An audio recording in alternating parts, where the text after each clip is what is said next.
दोस्तों, क्या आपने कभी इस बात पर ध्यान दिया है कि इस दुनिया में सिर्फ दो ही तरह के लोग होते हैं। पहले वो जो हमेशा दूसरों के इशारों पर नाचते हैं, जिनका इस्तेमाल दूसरे लोग अपने फायदे के लिए करते हैं, और दूसरे वो खिलाड़ी होते हैं जो बहुत शांत रहकर अपने दिमाग का ऐसा खेल खेलते हैं कि सामने वाला खुशी खुशी उनकी हर बात मान लेता है। आचार्य चाणक्य कहते हैं कि अगर आप लोगों को संभालना और उनके दिमाग को पढ़ना नहीं जानते तो लिख कर रख लीजिए कि जिंदगी भर कोई न कोई आपका इस्तेमाल करके आगे बढ़ता रहेगा और आपको भनक तक नहीं लगेगी। जिंदगी में अगर आपको अपने तरीके से जीना है, अपनी शर्तें मनवानी है और लोगों से अपना काम निकलवाना है, तो आज का ये वीडियो आपकी पूरी सोच बदल देगा रहा हूँ, जो सामने वाले के दिमाग को पूरी तरह आपकी मुट्ठी में कर देंगी। इन चालों को बिना आगे बढ़ाए बहुत ध्यान से सुनना, क्योंकि 11वीं चाल आपको इस दुनिया में सबसे ज्यादा इज्जत और ताकत दिलाएगी। तो आइए शुरू करते हैं। पहली चाल है सामने वाले को विकल्प ऑप्शन देने का भ्रम। मान लीजिए आपको किसी से अपना कोई जरूरी काम करवाना है या कोई मदद चाहिए, चाहे वो आपका कोई दोस्त हो, घर का कोई सदस्य हो या आपके साथ काम करने वाला कोई इंसान। अगर आप उसे सीधा हुक्म देंगे कि मेरा ये काम अभी करके दो, तो उसका अहंकार तुरंत जाग जाएगा। कोई भी इंसान ये नहीं चाहता कि कोई दूसरा उस पर अपना हुक्म चलाए। चाणक्य की कूटनीति कहती है कि लोगों को सीधे आदेश देने के बजाय उन्हें हमेशा दो ऑप्शन विकल्प दो। लेकिन असली खेल ये है कि दोनों ही ऑप्शन ऐसे होने चाहिए जिसमें फायदा सिर्फ और सिर्फ तुम्हारा हो। जैसे उसे ये मत कहो कि काम अभी करो, बल्कि उससे पूछो कि तुम ये काम अभी फ्री होकर करोगे या शाम को बाहर जाने से पहले। इस चाल से सामने वाले को लगेगा कि फैसला वो खुद ले रहा है और उसका ईगो भी शांत रहेगा, लेकिन असल में वो बिल्कुल वही कर रहा है जो तुम उससे करवाना चाहते हो। जिस तरह एक चालाक मछुआरा मछली को ये नहीं बताता कि उसे किस कांटे में फंसना है, वो बस चारा डालता है और मछली खुद अपनी मौत चुन लेती है। ठीक उसी तरह ऑप्शन का चारा डालो, सामने वाला खुद तुम्हारा काम चुन लेगा। दूसरी खतरनाक चाल है चुप्पी का खौफनाक हथियार। जरा सोचिए, आप किसी से बहस कर रहे हैं या आपको पता है कि सामने वाला इंसान आपसे सीधा सीधा झूठ बोल रहा है। ऐसे में हम अक्सर जोश में आकर जोर जोर से चिल्लाने लगते हैं या पलटकर लंबी चौड़ी बहस करने लगते हैं। लेकिन चाणक्य कहते हैं कि चिल्लाने से इंसान हमेशा कमजोर दिखता है। जब कोई आपसे बेवजह उलझे या आपको झूठ बोलकर बेवकूफ बनाने की कोशिश करे, तो पलटकर कुछ मत कहो, बस उसकी आंखों में गहराई से देखो और एकदम शांत हो जाओ। तुम्हारी ये रहस्यमयी खामोशी सामने वाले इंसान को अंदर तक डरा देगी। इंसान सन्नाटे से बहुत घबराता है। जब तुम चुप रहोगे तो वो अपनी बात को सही साबित करने के लिए बेचैन हो जाएगा और अपनी सफाई में बहुत ज्यादा बोलने लगेगा, और इसी घबराहट में वो खुद अपना झूठ उगल देगा। जिस तरह दलदल में फंसा हुआ इंसान जितना ज्यादा हाथ पैर मारता है, वो उतना ही गहराई में धंसता चला जाता है। ठीक उसी तरह तुम्हारी खामोशी के दलदल में सामने वाला जितना ज्यादा बोलेगा, वो अपने ही बुने हुए जाल में उतना ही फंसता जाएगा। तीसरी चाल है अहंकार की मीठी तारीफ। हमारी असल जिंदगी में कई लोग ऐसे होते हैं जिनमें बहुत ज्यादा ईगो या घमंड होता है। अक्सर हमें लगता है कि ऐसे लोगों से निपटना बहुत मुश्किल है, लेकिन चाणक्य नीति कहती है कि एक घमंडी इंसान से अपना काम निकलवाना दुनिया का सबसे आसान काम है। बस आपको उसकी ईगो को थोड़ा सा सहलाना है।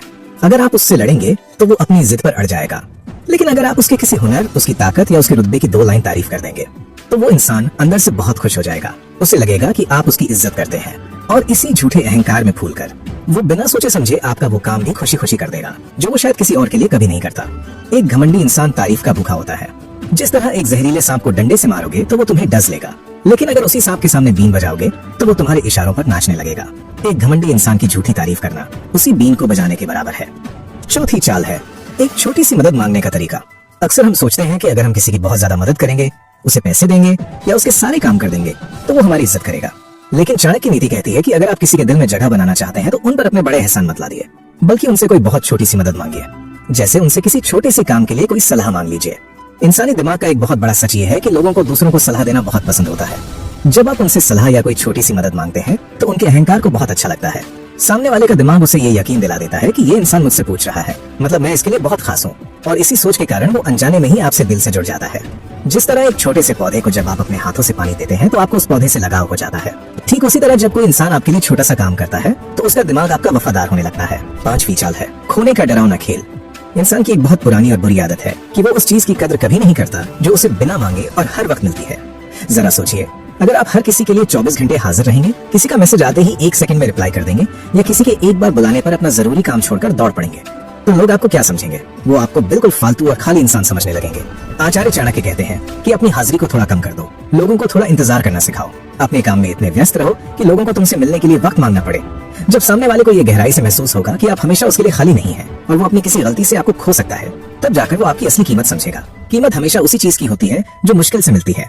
अगर सड़क पर पड़े पत्थरों की जगह हर जगह हीरे बिखरे होते तो कोई उन हीरों को अपने घर की तिजोरी में नहीं रखता। अपनी कीमत बढ़ानी है तो पत्थरों की तरह हर जगह मत बिखरो। छठी चाल है सामने वाले के रंग में रंग जाना। अगर आप चाहते हैं कि कोई इंसान आपकी हर बात माने और आपसे अपनी जिंदगी का कोई भी राज ना छुपाए, तो उसके जैसा बनना सीखिए। जब वो किसी बात पर दुखी हो तो आप भी वैसी ही उदासी दिखाइए। जब वो किसी चीज से खुश हो तो आप भी बिल्कुल उसी की जितनी खुशी दिखाइए। अगर वो धीरे बोल रहा है तो आप भी अपनी आवाज धीमी कर लीजिए। इसे कूटनीति में सामने वाले की परछाई बनना कहते हैं। जब आप ऐसा करते हैं तो सामने वाले इंसान के दिमाग का डर एकदम खत्म हो जाता है। उसे अंदर ही अंदर लगने लगता है कि पूरी दुनिया में सिर्फ आप ही वो इंसान है जो उसे सबसे अच्छे से समझते हैं, और इसी गहरे भरोसे के कारण वो अपनी जिंदगी के सारे राज और बड़े फैसले आपके हाथों में सौंप देता है। एक शिकारी जंगल में कभी चटक रंग के कपड़े नहीं पहनता, वो वही रंग ओढ़ लेता है जो उस जंगल और झाड़ियों का होता है, ताकि वो अपने शिकार के बिल्कुल करीब जा सके। लोगों के दिल के करीब जाना है तो उनके जैसे रंग में ढलना सीखो। सातवीं चाल है, हमेशा एक पहेली बने रहो। चाणक्य नीति कहती है कि अपने सारे पत्ते कभी एक साथ दुनिया के सामने मत खोलो। अगर लोग आपकी हर आदत को पहचान लेंगे या उन्हें पहले से पता चल जाएगा कि आप गुस्से में क्या करते हैं और खुशी में क्या करते हैं, तो वो बहुत आसानी से आपको कंट्रोल कर लेंगे। वो उसी हिसाब से चाल चलेंगे जैसी आपकी आदत है। इसलिए लोगों को हमेशा थोड़ा सस्पेंस में रखो। कभी कभी अपनी आदत से बिल्कुल उल्टा काम करो। अगर लोग सोचते हैं कि तुम किसी बात पर गुस्सा करोगे तो वहाँ एकदम शांत रहकर उन्हें चौंका दो। जब लोग आपको पूरी तरह समझ नहीं पाते तो वो अंदर ही अंदर आपसे थोड़ा डरते हैं और आपकी इज्जत करते हैं। आपकी खामोशी और आपका सस्पेंस उन्हें हमेशा आपकी तरफ खींचता रहेगा। एक खुला हुआ दरवाजा सबको अंदर आने का न्योता देता है, लेकिन एक बंद संदूक जिसमें ताला लगा हो वो हर किसी को ये सोचने पे मजबूर कर देता है कि इसके अंदर कोई बहुत कीमती चीज छुपी है। खुद को हमेशा एक बंद संदूक की तरह कीमती और सस्पेंस से भरा बनाकर रखो। आठवीं चाल है, सामने वाले की दुख पीड़क पकड़ना। हर इंसान की जिंदगी में कोई ना कोई कमजोरी, कोई डर या कोई गहरा राज जरूर होता है जिसे वो पूरी दुनिया से छुपा कर रखता है। चाणक्य नीति कहती है कि लोगों के सामने कम बोलो और उन्हें ज्यादा बोलने का मौका दो। कई बार लोग ज्यादा खुशी में, जोश में या बहुत ज्यादा गुस्से में आकर अपनी वो बातें भी बता देते हैं जो उन्हें कभी नहीं बतानी चाहिए। तुम्हें बस उनके सामने एक बहुत अच्छा सुनने वाला इंसान बनना है। अपना राज कभी किसी को गलती से भी मत बताओ, लेकिन दूसरों के राज बहुत ध्यान से सुनते रहो। जब तुम्हें सामने वाले का वो सबसे गहरा डर या उसकी दुख पीड़क पता चल जाएगी तो वो इंसान हमेशा के लिए तुम्हारी मुट्ठी में आ जाएगा। फिर सही वक्त आने पर तुम बिना लड़े ही उससे अपनी हर बात मनवा सकते हो। जिस तरह एक बहुत बड़े और मजबूत किले को जीतने के लिए उसकी मोटी दीवारों से सिर नहीं टकराया जाता, बल्कि किले के उस कमजोर दरवाजे को खोजा जाता है जहाँ से आसानी से अंदर घुसा जा सके। इंसान की दुखती रग भी उसी कमजोर दरवाजे की तरह होती है।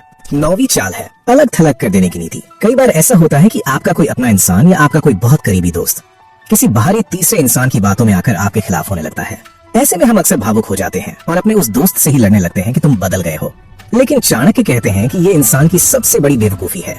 तुम्हें अपने उस दोस्त से कभी नहीं लड़ना है, बल्कि अपना दिमाग लगाओ और उस तीसरे इंसान पर फोकस करो जो तुम्हारे दोस्त के कान भर रहा है। कूटनीति से उस तीसरे इंसान को बीच से हटा दो। उसे उस गलत इंसान से इतना दूर कर दो कि वो बाहरी इंसान बिल्कुल अकेला पड़ जाए। जब तुम उस जहर को ही काट दोगे तो तुम्हारा अपना इंसान वापस लौटकर तुम्हारे पास ही आएगा। अगर किसी पेड़ को पूरी तरह सुखाना हो तो उसके पत्तों को काटने से कोई फायदा नहीं होता, बल्कि उसकी जड़ों में जाने वाला पानी काटना पड़ता है। जो इंसान आपके खिलाफ जहर घोल रहा है, सबसे पहले उसी का पानी काटना सीखो। 10वीं चाल है, खुद की जरूरत पैदा करना। ये चाणक्य की सबसे तगड़ी और खतरनाक चाल है, जिसका इस्तेमाल सदियों से बड़े बड़े राजा और समझदार लोग करते आए हैं। सामने वाले इंसान को किसी ऐसी चीज के लिए खुद पर निर्भर कर दो जो पूरी दुनिया में सिर्फ तुम्हारे पास हो। अगर तुम किसी जगह काम करते हो तो कोई ऐसा हुनर सीख लो जो वहाँ किसी और को ना आता हो। अगर किसी रिश्ते में हो तो उसकी वो जरूरत बन जाओ जिसके बिना उसका काम ना चले। जब सामने वाले को ये महसूस हो जाएगा कि तुम्हारी सलाह, तुम्हारे पैसे या तुम्हारे हुनर के बिना उसका काम चल ही नहीं सकता और तुम उसकी सबसे बड़ी जरूरत हो, तो वो जिंदगी में कभी तुम्हें छोड़ने की या तुम्हें धोखा देने की सोच भी नहीं पाएगा।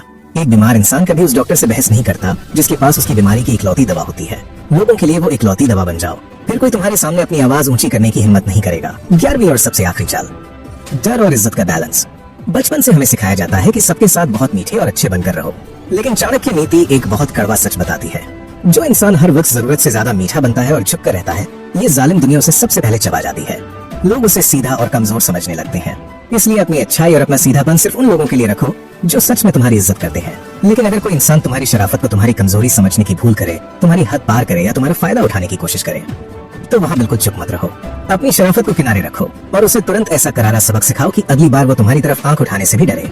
दुनिया में असली इज्जत उसी को मिलती है जिसका लोगों के दिलों में थोड़ा खौफ होता है। आग जब तक चूल्हे में रहती है तो वो खाना पकाती है और सबको अच्छी लगती है, लेकिन अगर कोई उस आग से खेलने की या उसमें हाथ डालने की कोशिश करे तो वो हाथ जलाकर राख कर देती है। अपना स्वभाव भी बिल्कुल उसी आग की तरह रखो ताकि लोग तुमसे प्यार भी करें और तुम्हारी ताकत से डरें भी। दोस्तों, लोगों के दिमाग को पढ़ने और उन्हें कंट्रोल करने का मतलब ये बिल्कुल नहीं है कि आप किसी का बुरा करें। इसका असली मतलब ये है कि आप इतने समझदार और ताकतवर बन जाएं कि कोई भी चालू इंसान आपका इस्तेमाल करके आगे न बढ़ सके। आपको अपनी जिंदगी का कंट्रोल अपने हाथों में लेना होगा। अगर आज आपने सच में कुछ गहरा सीखा है तो इस पुरानी आदत को आज ही छोड़ दो जो तुम्हें दूसरों के इशारों पर नचाती है। नीचे कमेंट में पूरी ताकत और आत्मविश्वास के साथ लिखो।